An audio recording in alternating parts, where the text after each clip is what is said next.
The confession is a story about a wrongful conviction and a countdown to an execution.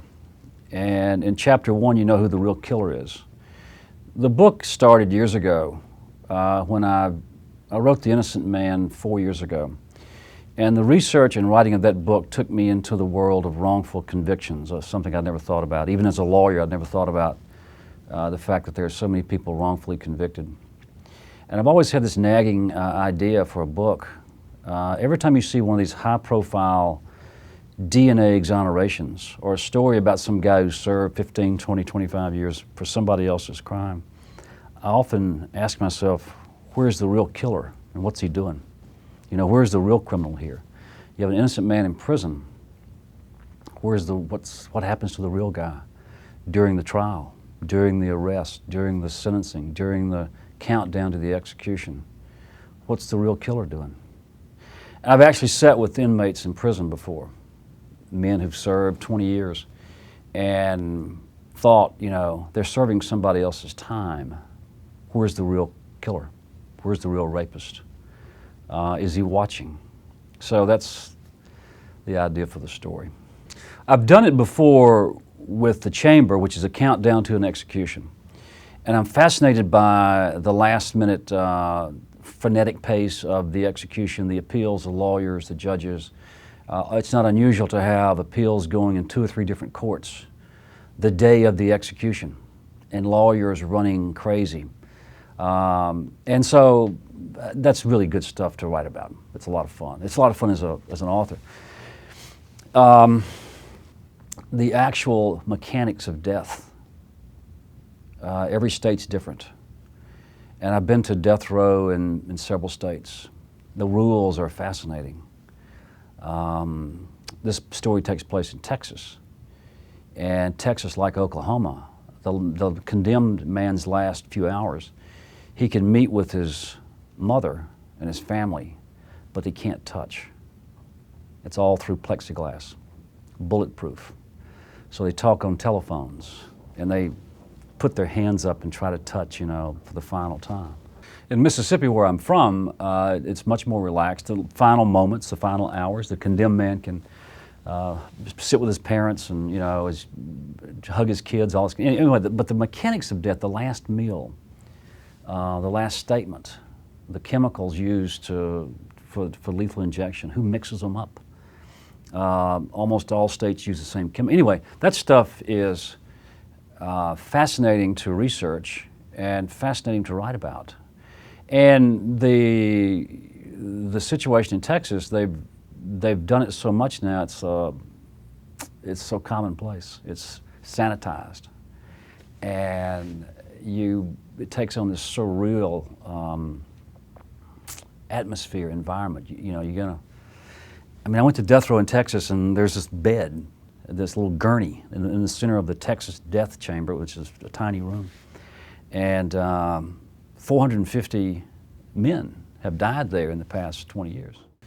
I'm not sure I was inspired to write. When I was a kid, I never thought about being a writer or a lawyer. I'm not sure what I thought about, except other than playing, you know, for the St. Louis Cardinals, and never got close. As a little kid, I vividly remember Dr. Seuss. We read all those books. I had a bunch of brothers and sisters, and we passed the books around. We moved a lot when I was a kid, and every small town we went to, the big question was, how many books can you check out of the library at one time? Some of the more backward cities, you only had 2, you know, or a progressive town, you could take 7 or 8. And we'd take stacks of library books home and read them, pass them around, and my mom was always reading to us. When I was about 11 or 12, I discovered Tom Sawyer and Huckleberry Finn and Mark Twain. And I probably read more Mark Twain last year than any other writer. It's a, you know, lifetime love affair with Mark Twain.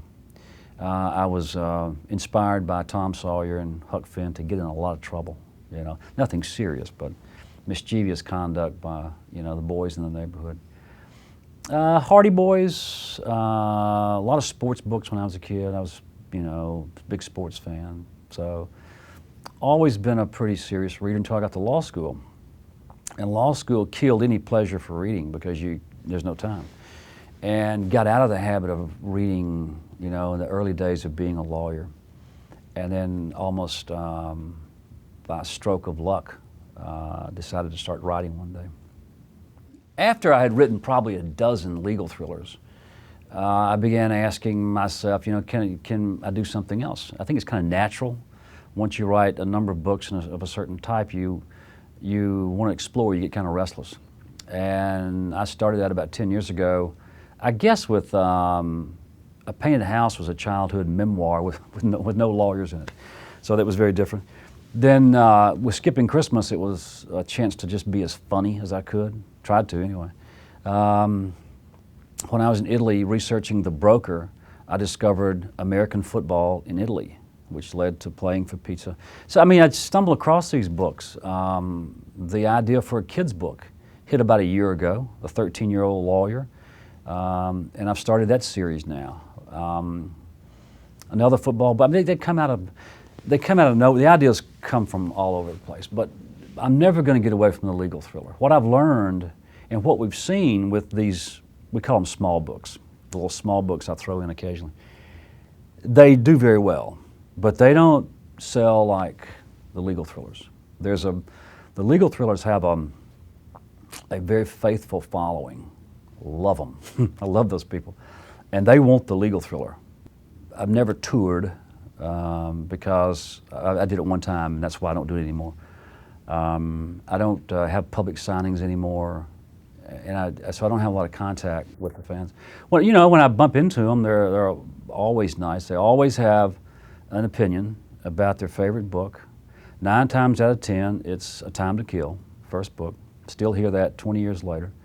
And I'm always intrigued by people. People say, I've read every book you've written.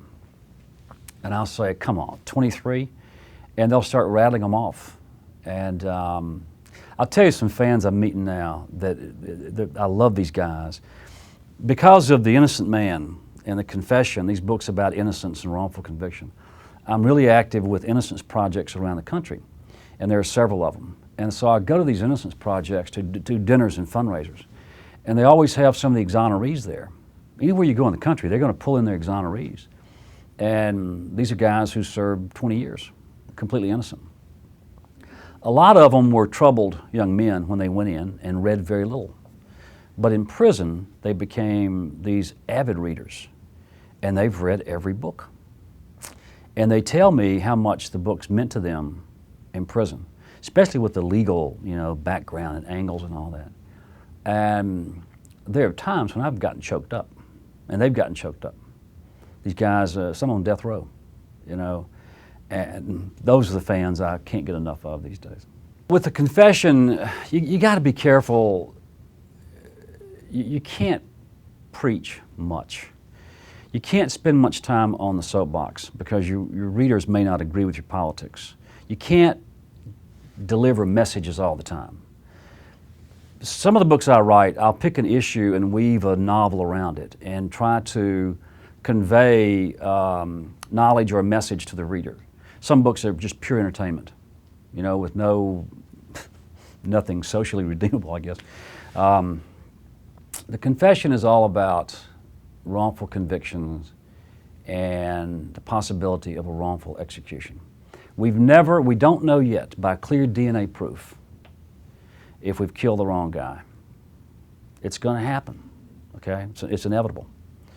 There is some very good evidence to prove that we have done it several times, but we don't have the clear DNA, ironclad proof that we've killed the wrong guy.